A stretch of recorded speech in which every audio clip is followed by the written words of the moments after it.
नमस्कार दोस्तों, आप सभी का स्वागत है हमारे इस यूट्यूब चैनल में। आज हम जाने वाले हैं ESR, erythrocyte sedimentation rate, Hindi English दोनों में जानेंगे। तो सबसे पहले हम लोग डेफिनेशन देख लेते हैं। ESR is a blood test that measure how fast red cells RBC settle at the bottom of the test tube in a 1 hour. It helps detect inflammation in the body.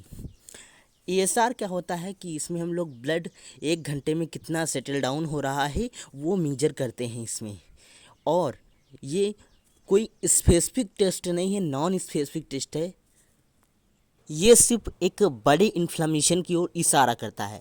Principal देख लेते हैं। When blood is kept in a vertical tube, red blood cells slowly settle down. जब हम एक vertical tube में blood को रखते हैं तो वहाँ पर सेटल डाउन होने लगती हैं आरबीसीज। इफ़ देयर इन्फ्लामेशन, अगर उनसे इन्फ्लामेशन होता है तो certain proteins make RBC stick together and settle faster, so a higher ESR means more inflammation. जब जल्दी से डाउन होता है, मतलब डाउन होती है आरबीसी, तो फिर क्या होता है कि उसमें इन्फ्लेमेशन कुछ ज़्यादा ही है। एक चित्र के माध्यम से इसका मैकेनिज्म समझते हैं। सबसे पहले क्या होगा, रोलेक्स फॉर्मेशन होगा, फिर सेटलिंग होगी, फिर पैक्सिंग। ये 3 स्टेप होते हैं। इसमें क्या होता है कि सिक्के कॉइन के लाइक स्ट्रक्चर आप देख रहे होंगे। इस तरीके से हमारी जो आरबीसीज होती हैं वो 1 घंटे में सेटल डाउन होती हैं। इसमें जो रोलेक्स फॉर्मेशन होता है 10 मिनट का होता है, सेटलिंग जो होता है 40 मिनट का होता है, पैक्सिंग 10 मिनट का। इससे हमारा पूरा 1 घंटे का पूरा प्रोसीजर होता है। अब जानते हैं इसके मेथड के बारे में। तो ESR के 2 मेथड होते हैं जो कॉमन होते हैं। एक western grain method most use होता है, एक विंड्रो मेथड। ये दोनों ट्यूब वाले मेथड हैं। यहाँ पर देख सकते हैं दोनों ट्यूब आपके सामने यहाँ पर रखी हुई हैं। फिर बोल रहा है procedure Westergren method. Requirement में वेस्टर्न ग्रेन ट्यूब होनी चाहिए, 30 सेंटीमीटर लॉन्ग होनी चाहिए, ESR स्टैंड होना चाहिए, ये इतना चीज़ होना चाहिए। तो हम सबसे पहले इसका प्रोसीजर, वेस्टर्न ग्रेन जो मेथड है उसका प्रोसीजर समझ लेते हैं। उसके बाद में उसका प्रोसीजर हम लोग पूरा लिखित भाषा में देखेंगे। तो यहाँ पर हमने एक वायल ली है। वायल कौन सी है? सोडियम साइट्रेट वायल है। उसमें ऐड 0.4 ml ऑफ 3.8 ग्राम पर DL सोडियम साइट्रेट इसमें मिला हुआ है। फिर हम लोग क्या करेंगे, add blood up to the mark. फिर उसमें क्या करेंगे, मार्क तक, जितना मार्क हैव टू बोला है, add blood up to the mark, mark तक हम लोग उसमें मतलब 2 ml ब्लड उसमें डाल देंगे। फिर क्या करेंगे, fill the Westergren tube up to the 0 mark by a sodium citrates, मतलब सक्शन डिवाइस।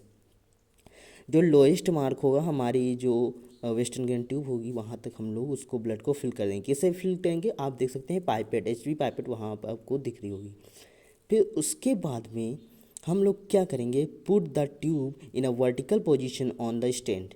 अब जो हमारी ट्यूब है वेस्टर्न ग्रेन की उसको हम वर्टिकल पोजीशन में स्टैंड में रख देंगे। फिर 1 घंटे के लिए मेजर करेंगे, 1 घंटे के लिए वहाँ पर छोड़ देंगे। तो यहाँ पर आरबीसी कोइन की शेप में रोलेक्स फॉर्मेशन होगा, सेडमेंटेशन होगा, फिर क्या होगा, हमारा पैकेजिंग होगा। ये सारी प्रोसेस हो जाएगी, 1 घंटे की प्रोसेस होती है।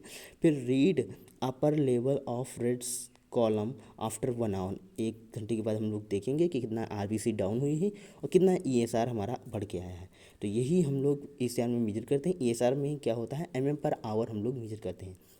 इसके नॉर्मल रेंज देखते हैं तो जो ह्यूमन मतलब मैन की नॉर्मल रेंज 0 से 15 होती है और वोमेन की 0 से 20 होती है, क्योंकि उनमें आरबीसी कम होता है महिलाओं में, तो उसमें क्या होता है कि ESR बढ़ के आता है।